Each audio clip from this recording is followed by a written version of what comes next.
kulanti wanaagsan daawadayaal kuna soo dhawaada wararkii ugu dambeeyay qodobadan wararkeena ku soo qaadi doona hadii alla uu qadaro waxa kamid ah wararkii ugu dambeeyay dagaalka Farmaajo iyo Xasan Sheekh oo meeshii ugu xumaa gaaray iyo kooxda madaxweyne Farmaajo oo si weyn kaga carooday kadib markii dawladda Soomaaliya isku dayday in loo diido in Farmaajo lagu soo dhaweeyo gagada diyaaradaha cadee magaalada Muqdisho haddaba maxaa socanayo maxaa ka jira wararka sheegayeen dib u dhac uu ku yimaaday safarkii madaxweynihii hore ee Soomaaliya Maxamed Cabdullaahi Farmaajo ku imaan lahaa magaalada caasimadda Muqdisho kulamada kala duwan ee ka socanayo magaalada ujeedka safarka Farmaajo uu dib ugu soo laabanayo Muqdisho iyo warar arintaasi la xiriira ayaynu idinku soo gudbin doonaa qodobada kale idin wadaagi doono wararkeena qayb ka noqon doona hadii alla weynuhu qadaro waxa kamid ah macluumaadkii ugu dambeeyay dawladda federaalka Soomaaliya oo shirkadaha diyaaradda siisay degniin soo afjaraysa awaamiir Somaliland hore u soo saartay iyo dagaalka barnaamijka e-visa oo meeshii ugu xumaa gaaray waan idin wadaagi doonaa maxaa ka jiray in Turkiga uu dawladda Soomaaliya uu ka wareejiyay diyaaradihii dagaalka ee T-129 attack kuwaasi oo horaan loo sheegay in dawladda federaalka Soomaaliya ay lahayd balse hadda ay soo baxayaan warar sheegaya in Turkigu uu dib u ceshaday diyaaradihiisa waan idin soo gudbin doonaa soo dhawaada saaxiibayaal hadii aad saaxiibnaga cusub nagu soo bir muuqaalka like saaragtaada waa dhisay qaybta hoose faalada nagu reeb waa 2 bisha November 2025 aan ku bilowno wararkeena toddobaadkii la soo dhaafay waxa warbaahinta bulshada si xoogan u haystay warar la xiriira in madaxweynihii hore ee Soomaaliya Maxamed Cabdullaahi Farmaajo ku soo laabanayo magaalada caasimadda ah ee Muqdisho haddana waxa dhinaca kale soo baxay warar kale oo ku aadan in safarkiisa talaabo caqabad ku ah ee qaaday filla Soomaaliya iyadoo oo madaxweyne Farmaajo la isku dayayo in lagu hor istaago in uu si nabdoon u ku soo gaaro magaalada Muqdisho wararka ayaa sheegaya in hay'adda duulista rayidka Soomaaliyeed ay qaaday talaabo oo ay uga hortagayso in garoonka diyaaradaha cadde ee magaalada Muqdisho ay ku soo dhaweeyaan xubnihii ugu badnaa oo taageerayaasha kooxda madaxweyne Farmaajo madaxweynihii hore ee dalka Maxamed Cabdullaahi Farmaajo kooxda taageerayaasha filla Soomaaliya ayaa dhinaca kale saacadii la soo dhaafay baraha bulshada waxay ku baahinayeen warar ay ku sheegayaan in Farmaajo hadii uu rabo inuu Muqdisho ku soo laabto uu ugu soo laabto si la mid ah sida Shariif iyo sidoo kale ragga kale ee siyaasiyiinta mucaaradka ah ay ku soo gaaraan magaalada caasimadda ee Muqdisho talaabadan ayaa waxa ay tahay mid banaanka keenayso sida ay rabaan in kooxda madaxweyne Xasan Sheekh Maxamuud ay caqabad ugu noqdaan soo dhaweynta iyo sidoo kale taageerayaasha u hamuun qaba in madaxweyne Maxamed Cabdullaahi Farmaajo ay munaasabadiisa soo dhaweynta ay shidaan iyaga oo garoonka isku dayay inay buux dhaafiyaan waxaana wararka la helay sheegayaan in kastoo dawladda aysan war rasmi ah aysan ka soo saarin haddana warqad lagu faafiyay baraha bulshada ayaa ay dawladdu saacadii la soo dhaafay beenisay warqadaas oo ka soo baxday hay'adda duulista rayidka Soomaaliyeed taasi oo dhinaca kale tan la sheegay in garoonka lagu dhajiyo warqadaas oo ah in aan la ogoleen nooc walba oo soo dhaweyn ah in loo sameeyo siyaasi ama cid walba oo si ku meel gaar arintaasi loo mamnuucay tani oo ku soo aaday goorta madaxweyne hore Farmaajo oo qorsheystay inuu dib ugu soo laabto magaalada caasimadda Muqdisho tani ayaa sii xoojisay shakiga dagaalka siyaasadeed ee ka dhex oogan kooxda Damul Jadiid ee madaxweyne Xasan Sheekh Maxamuud iyo sidoo kale kooxda madaxweynihii hore ee Jamhuuriyadda Maxamed Cabdullaahi Farmaajo dhinaca kale tana daawadayaal hadii aanu fiirino dawladda federaalka ee Soomaaliya iyo sidoo kale Somaliland dagaalkooda marka ka dambeysa cirka ayuu isku sii shareerayaa dawladda Soomaaliya ayaa degniin kama dambeysa waxay u dirtay shirkadaha diyaaradaha caalamiga ah ee tagaya magaalada Hargeysa ee caasimadda Somaliland hay'adda duulista rayidka Soomaaliyeed ayaa shirkadaha diyaaradaha waxay ugu goodisay in ay mamnuucayso hadii ay soo qaadaan rakaab aan sidan dalku galka elektarooniga ah ee e-visa kaasi oo looga baahan yahay rakaabka u safraya Soomaaliya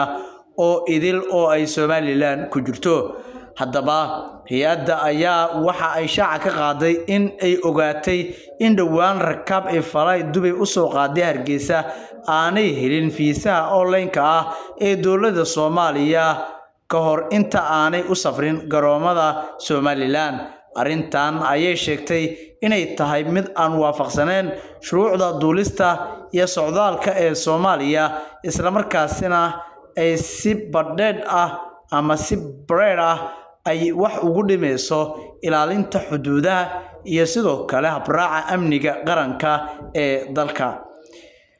Si kastaba ha noqotee, hay'adda ayaa waxay ku hanjabtay in shirkadda duulimaadyada ay u hoggaansan weyso arrintan in ay ku soo rogi doonto ganaaxyo maaliyadeed iyo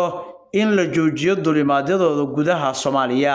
Digniintan ayaa imaanayso xilli xukuumadda Somaliland ee shirkadaha diyaaradaha fartay inaysan u hoggaansami karin go'aanada e-visa ee ka soo baxayo dowladda federaalka Soomaaliya. Somaliland waxay uga digtay in shirkad kasta oo diyaaradeeda u hoggaansanta sharciga e-visa ee Soomaaliya in lagu mamnuuci doono inay ka howlgasho hawada iyo garoomada Somaliland. Mas'uuliyiinta Somaliland ayaa horay waxa ay ugu eedeeyeen dowladda federaalka Soomaaliya inay wado waxa ay ku tilmaameen ololo colaadeed oo la xiriira maamulka hawada iyo hagida duulimaadyada, waxaana ay shaaca ka qaadeen in talaabadan looga gol leeyahay in lagu ciqaabo shacabka Somaliland. Wasiirka arrimaha madaxtooyada Somaliland Qadar Xuseen Cabdi oo ka hadlayay arrintan ayaa sheegay in muranka ku saabsan hawada iyo ogolaanshaha duulimaadyadu uu yahay mid siyaasadeysan, isla markaasina loo adeegsanayo cadaadis ka dhan ah Somaliland. Waa wax laga xishoodo oo ceeb ah in dowladda Soomaaliya iyo dadkeedu ay weli ku hoolan yihiin dadaallo lagu dhibaateynayo Somaliland, inkastoo ay ku fashilmeen damacyadoodii hore, ayaa uu wasiirku ku yiri. Si kastaba ha noqotee, qof kasta oo sita baasaboor shisheeye ee ku socda Somaliland iyo Puntland ayaa haatan ku qasban inuu bixiyo labo lacagood oo dalku gal ah, midka e-visa ee dowladda federaalka iyo midka garoomada. Labadaasi maamul looga baahan yahay ama labadaasi nidaam looga baahan yahay. Kan e-visa ayaa marka hore laga reebaa in uu goosto kahor inta uusan u soo safrin gudaha Soomaaliya. Haddaba Somaliland iyo Puntland ayaa u arka go'aanka cusub ee dowladda federaalka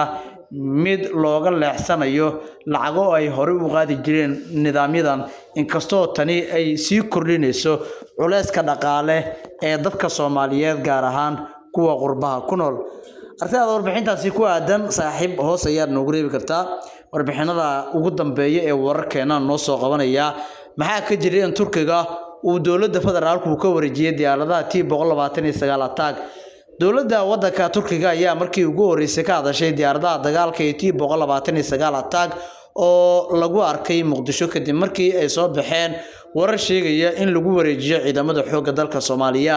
Wasaaradda difaaca ee dalka Turkiga ayaa bayaan ay soo saartay waxa ay beenisay in diyaaradahaasi ay ku wareejisay dowladda Soomaaliya iyadoo meesha ka saartay wararka la baahiyay. War-saxaafadeedka ayaa sidoo kale lagu sheegay in diyaaradahan dhawaan lagu arkay xafladii lagu qabtay xarunta safaaradda Turkiga ee magaalada Muqdisho ay ahaayeen kuwa ay leeyihiin ciidamada Turkiga ee jooga gudaha Soomaaliya loona adeegsado howlgallada gaarka ah. Sidoo kale la dhanka ammaanka